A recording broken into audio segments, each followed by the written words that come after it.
Bienvenue à tous. Au Gabon, la question du développement économique ne se limite plus aux grandes industries ou aux investissements étrangers.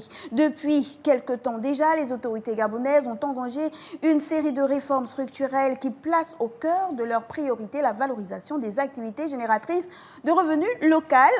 Dans cette dynamique, les petits métiers, longtemps perçus comme informels et marginaux, apparaissent désormais comme un levier stratégique pour l'emploi, la création de valeur et l'inclusion sociale.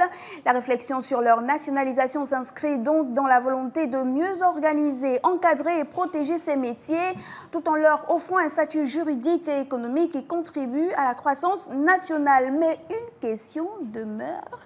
Comment nationaliser ces petits métiers et surtout comment le faire efficacement sans freiner l'initiative individuelle ni alourdir le quotidien des acteurs concernés et surtout sans frôler la xénophobie? C'est autour de cette problématique que nous allons ouvrir notre échange ce soir avec notre invité sur le plateau. Il s'agit de monsieur Herman Assoumou. Il est expert financier audit mais surtout directeur administratif et financier au secteur privé. Bienvenue, monsieur Assoumou. Merci. C'est un plaisir pour nous de vous recevoir. Je vous donne à nouveau la thématique nationaliser les petits métiers. Pourquoi et comment d'entrée de jeu? Il faudra nous dire.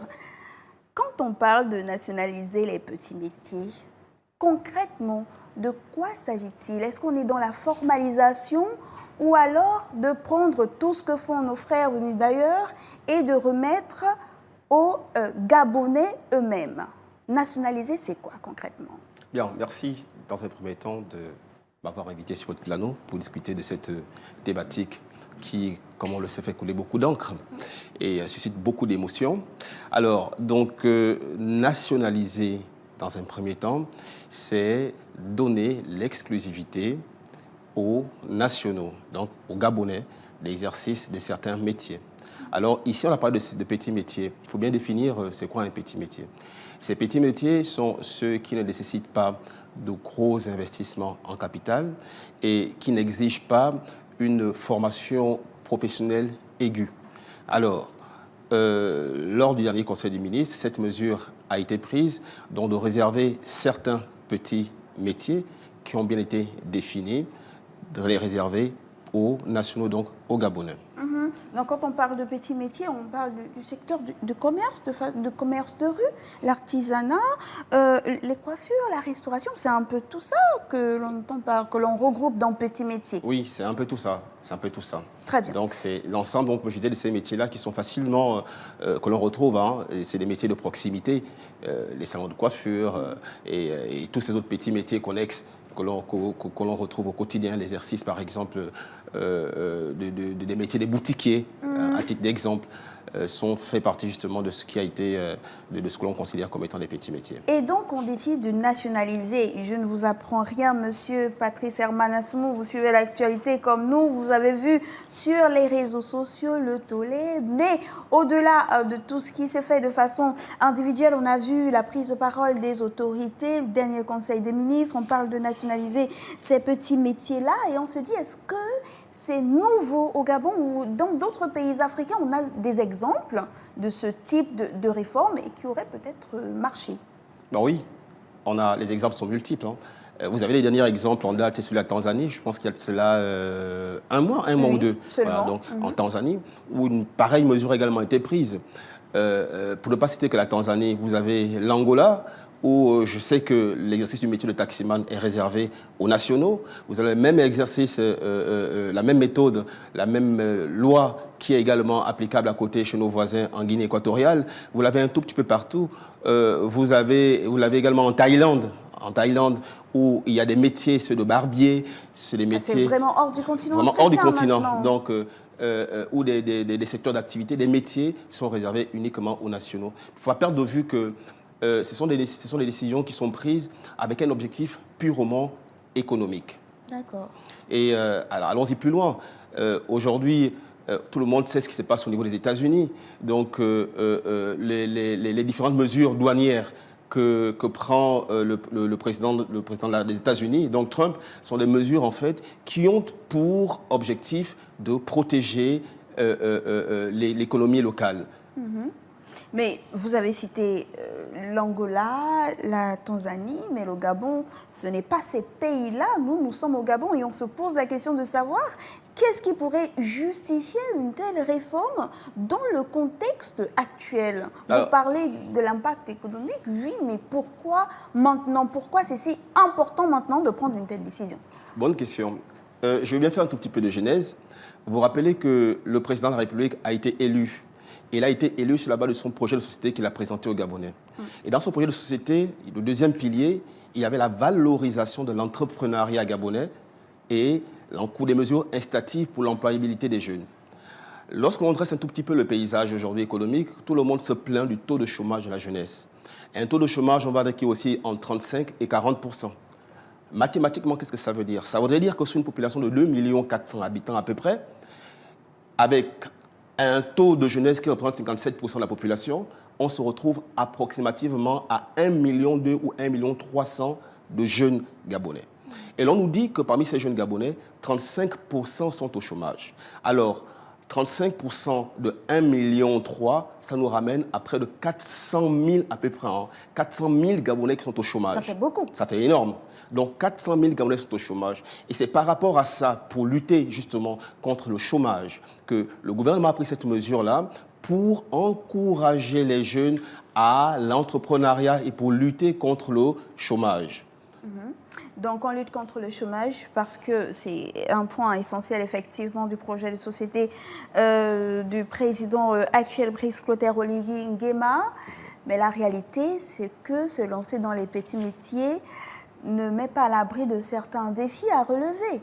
L'accès au financement, la formation, la valorisation de ces petits métiers-là, comment on fait? Parce que pendant longtemps, ce sont nos frères venus d'ailleurs qui généralement se lançaient dans ces petits métiers.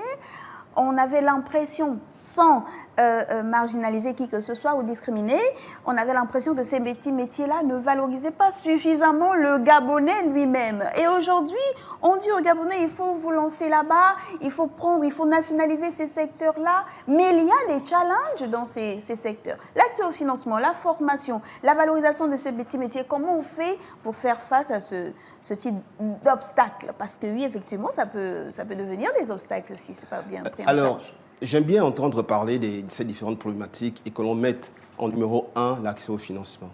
Mais la question de l'accès au financement a été, on va dire, quasiment résolue. Nous avons la BCEG, une banque qui a été créée pour accompagner les jeunes entrepreneurs gabonais. Elle est dédiée, elle a été créée pour les jeunes Gabonais.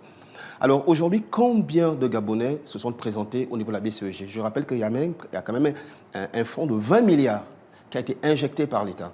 Et aujourd'hui, le constat est que l'engouement qu'on enregistre au niveau de la BCEG n'est pas celui attendu.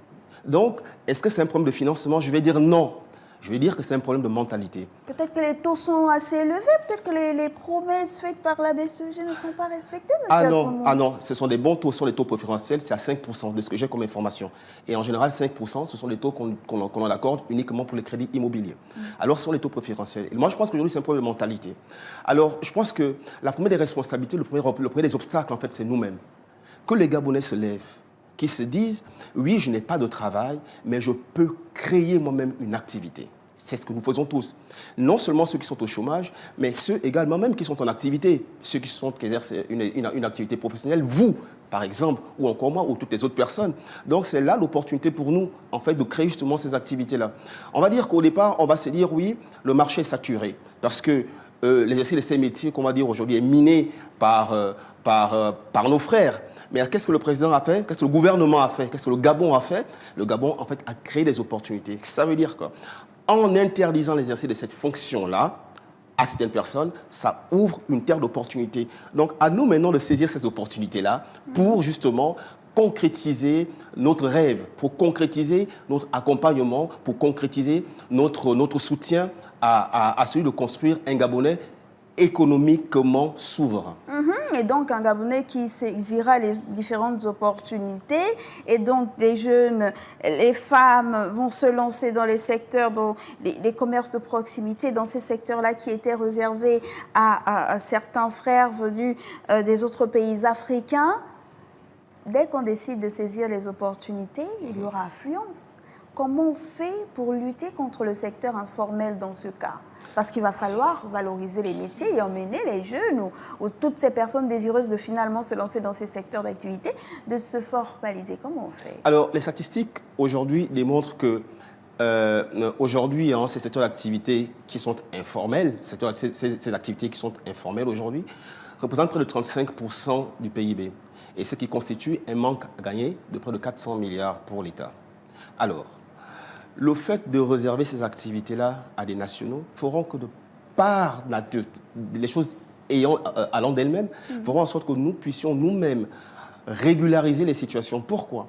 Parce qu'aujourd'hui, vous allez même regarder que la majorité des personnes qui exercent ces activités-là, qui sont des étrangers, je n'ai rien contre les étrangers, mais je préfère la loi parce que c'est la loi qui encadre tout ce que nous faisons, sont eux-mêmes en situation illégale. Non seulement eux, et là encore, l'exercice de leur activité ne se fait pas de façon légale. Combien sont enregistrés, ont un RCCM? Combien? J'en doute. Or, c'est une disposition obligatoire. Vous voulez exercer une activité commerciale, il y a des prérequis. Vous devez vous faire enregistrer. On constate que beaucoup d'entre eux ne sont pas enregistrés. Donc, je crois que le fait de faire en sorte que ce soit des Gabonais, l'État, je suis sûr, mettra en place des mesures d'accompagnement pour exercer ces activités-là, l'on obéisse, l'on respecte les critères qui sont mis en place. L'enregistrement, la création d'une entreprise, sont les formats autorisés, les formats légaux, et c'est ce qui fera en sorte que l'on puisse sortir de l'informel et arriver au secteur fort, enfin sortir de l'informel et faire en sorte que les différentes activités puissent réellement contribuer au développement et la construction d'un Gabon économiquement souverain. Lorsqu'on parle, c'est quoi un Gabon? Ça renvoie à quoi un Gabon économiquement souverain? Ok. Alors la souveraineté économique, c'est quoi? C'est un Gabon qui est dépendant de lui-même. Un Gabon qui a une structure économique, qui a un paysage économique constitué principalement de locaux. Un Gabon qui ne dépend pas énormément des apports extérieurs, mais qui a un tissu local constitué d'investisseurs locaux, d'hommes d'affaires gabonais. Et donc, en nationalisant les petits métiers, cela aura un impact sur le paysage ou l'écosystème économique gabonais? Oui, mais bien sûr. On aura des efforts. Comment on explique ça? Alors, on aura des hommes d'affaires gabonais, d'accord? Ça veut dire que les tenanciers des salons de coiffure, les boutiquiers seront des Gabonais, les tenanciers de commerce de proximité seront des Gabonais, ce qui fera en sorte que, in fine, lorsque le vendredi arrivera, parlons de souveraineté économique. Je vais prendre un exemple simple. Regardez ce qui se passe le vendredi, c'est un fait. Vendredi, vous voulez manger du pain entre midi et demi et 2, mais vous ne pouvez pas, parce que les boutiquiers sont tous à la mosquée. Sur ce plan, on peut pas dire qu'on est souverain. Alors que lorsque ce sera tenu, et dans très bientôt, entre les mains des Gabonais, on sera indépendant. Ça veut dire qu'à 12h30, vous acheter du pain, vous irez dans une boutique qui est tenue par un Gabonais qui ne sera pas à la mosquée. Et vous pourrez acheter du pain. Nous avons parlé, on a fait une introduction, on a parlé de la pertinence, de la justification de cette nationalisation. Abordons maintenant la problématique des modalités de la mise en œuvre. Alors, on a décidé de nationaliser. Vous dites c'est la loi qui encadre tout. Nous, on aimerait quand même savoir comment pourrait-on nationaliser les petits métiers de façon réaliste. Parce que le dire, c'est quelque chose. Mais l'appliquer, c'est autre chose. Alors, de façon réaliste et progressive au Gabon, comment on fait? Ok, comment on fait? J'aime bien renvoyer la responsabilité à nous-mêmes d'abord. Et ça, j'insiste. À nous-mêmes d'abord. Comment rendre cette mesure effective? Il faudrait que nous-mêmes, déjà, nous soyons des opérateurs économiques. Il faudrait que nous-mêmes d'abord, dans un premier temps, nous ayons les activités génératrices de revenus, premièrement. Ensuite, l'État, tout naturellement, met des mesures d'accompagnement. Et par les mesures d'accompagnement, il faudrait que le ministère en charge de l'entrepreneuriat, il y a un ministère dédié à cela, puisse mettre en place un schéma directeur pour rendre effective l'application de ces mesures. Sur un plan, allons-y, de 1 à 2 ans au maximum, pour que les personnes qui sont détentrices actuellement, qui exercent actuellement ces activités, aient le temps de se défaire des activités qu'elles exercent, parce que ce n'est pas du jour au lendemain, c'est quand même des investissements qu'elles ont réalisés. Ce n'est pas du jour au lendemain qu'elles seront, en fait, ce n'est pas une expropriation, mais il faut qu'elles aient le temps justement de se défaire de ces activités et qu'elles trouvent quelque chose d'autre à faire. Et nous, en même temps, nous devons avoir la possibilité de nous organiser. Donc, quand je parle de nous, je parle de tous les Gabonais, et je parle donc de toutes les structures étatiques qui existent, étatique et paraétatique. Tout à l'heure, j'ai parlé du ministère de l'entrepreneuriat. Alors également avec tous les acteurs économiques. La Chambre de commerce. La Chambre de commerce, par exemple, qui doit également justement jouer son rôle pour encourager et inciter les jeunes entrepreneurs gabonais. Et en les mettant, jouant son rôle justement de mise en relation, c'est ce qu'elle fait, en mettre en relation les différents opérateurs économiques gabonais. Pourquoi pas créer un département spécialement dédié, justement, puisque la mesure, elle est forte et très courageuse, hein, d'ailleurs. Donc, pourquoi pas créer un département spécial dédié justement à cela et également orienter les formations pour ces jeunes qui voudront se lancer dans l'entrepreneuriat, parce que on a souvent tendance à l'ignorer. Ils n'ont pas, pour beaucoup, le même niveau, on va dire, que d'expérience de certains. Ils ont besoin d'être formés et d'être accompagnés. Et vous parlez très bien de formation et d'accompagnement, parce que là, c'était notre question. Dans tout ça, le rôle de l'État. L'État sera quoi? Formateur, régulateur, investisseur. Il fera dans l'accompagnement. Concrètement, qu'est-ce que l'État fera? Parce que certains disent, oui, on va nationaliser les petits métiers, mais il faut que l'État mette en place un écosystème favorable. Parler d'écosystème favorable, c'est vague. C'est-à-dire quoi concrètement? Alors, l'écosystème favorable, c'est quoi? Dans l'écosystème, ne mettons pas en tout systématiquement. La BCEG est déjà là. Et c'est fort comme institution. Donc, je pense que l'État a mis en place le cadre qu'il faut pour accompagner les investisseurs. Maintenant, après, naturellement, on a besoin de formation. Alors, oui, maintenant, à partir de ce moment, il faudra peut-être et obligatoirement inscrire dans la loi de finances 2026 un budget, une ligne dédiée justement à ces formations-là. Il faut relancer et au maximum diversifier les formations dédiées à ces petits métiers.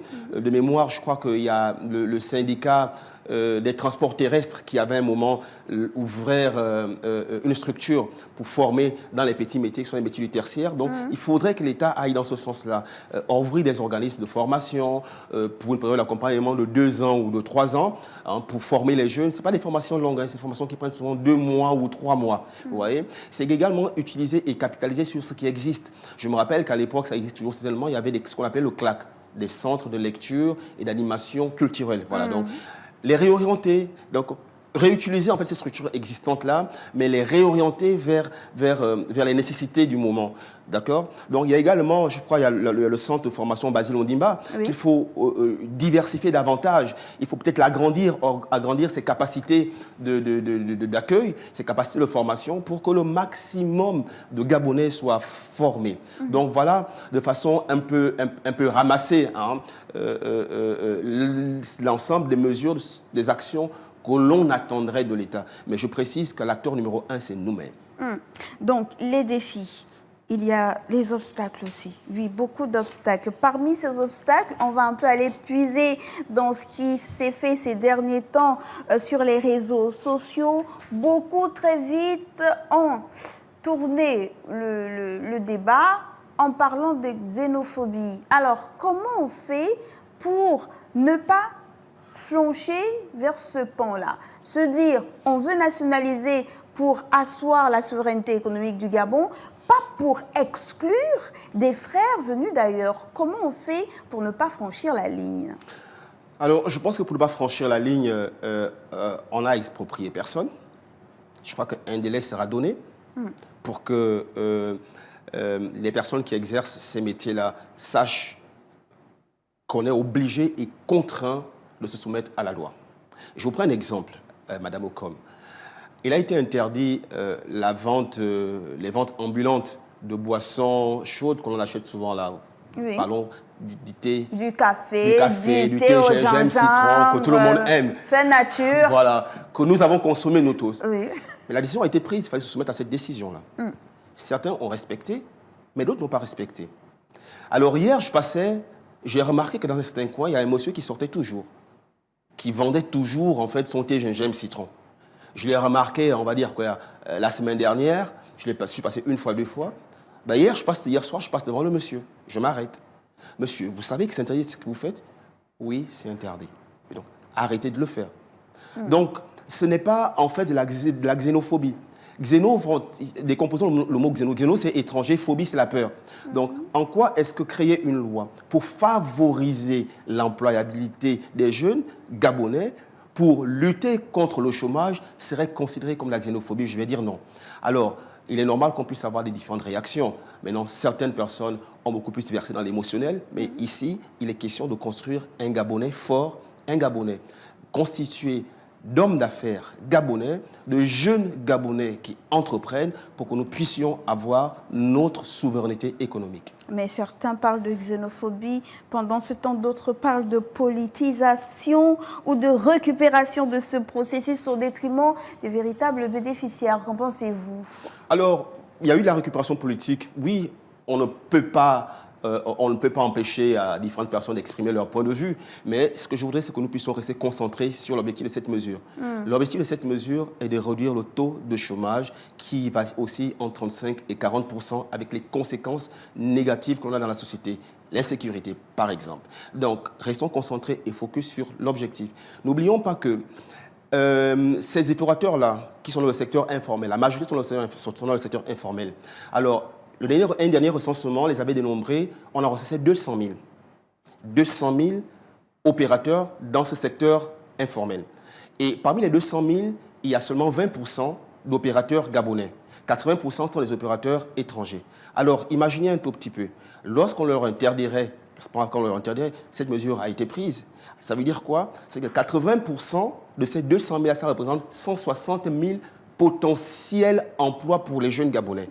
Alors, tout à l'heure, rappelez-vous, je vous ai dit que ça faisait près de 490 000 Gabonais qui sont au chômage, jeunes Gabonais qui sont au chômage. Alors, à travers cette mesure-là, on arrive déjà à éradiquer une partie de cette frange de la population jeune qui est au chômage. Ça nous amène à réduire de près de 27% le taux de chômage en moins de 2 ans. Et c'est énorme.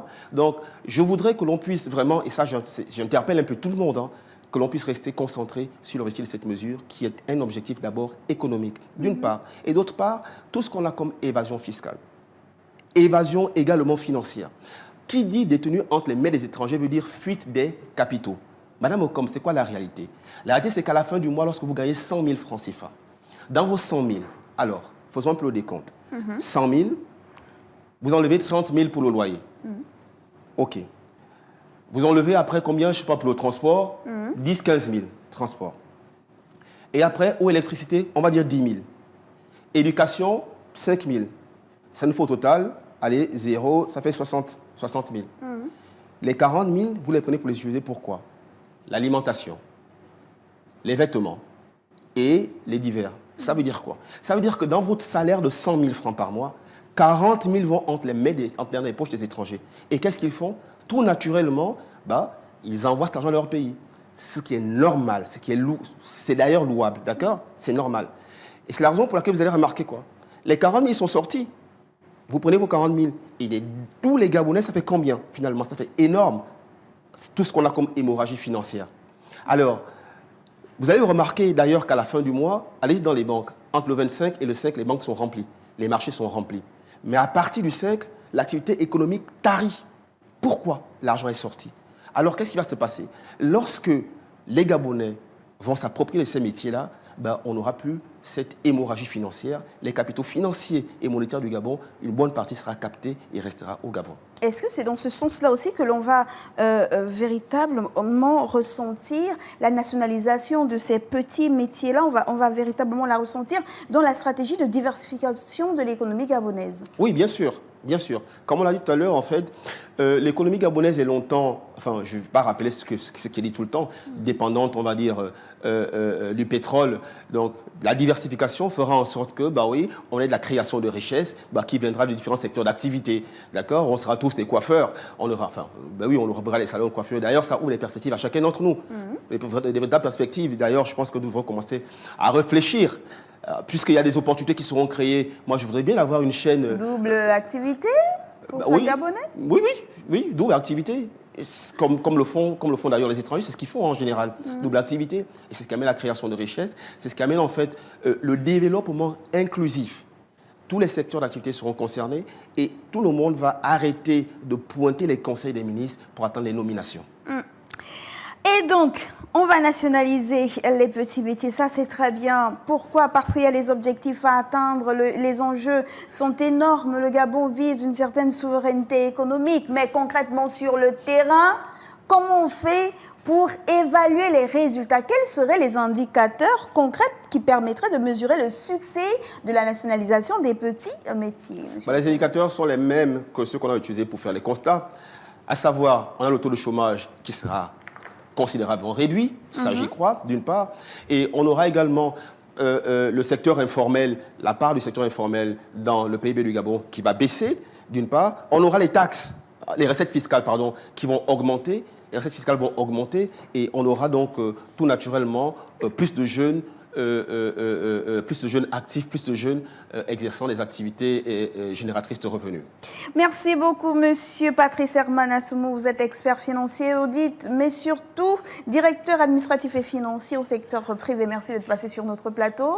C'est moi qui vous remercie. On se rend compte que l'État devra beaucoup travailler, mais surtout chaque Gabonais, surtout dans le changement de mentalité, vous avez dit. Affirmatif. Bien. Nationaliser les petits métiers, pourquoi et comment, c'était la thématique de ce plateau spécial. La question de la nationalisation de ces petits métiers, justement, au Gabon, ne se limite pas à une simple réforme administrative.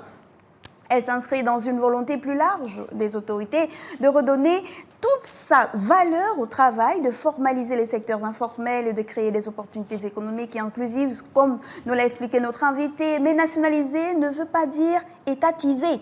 Il s'agit plutôt de structurer, de protéger, de professionnaliser des activités souvent marginalisées afin qu'elles participent pleinement à la création de richesses et d'emplois. Le défi sera donc de trouver le juste équilibre entre réglementation, accompagnement et autonomie des acteurs. C'est à ce prix que les petits métiers pourront devenir de véritables leviers de développement et s'intégrer durablement dans la vision de transformation économique actuellement portée par les autorités gabonaises. Merci de nous avoir suivis. Restez sur Gabon 24, je vous dis modestement au revoir.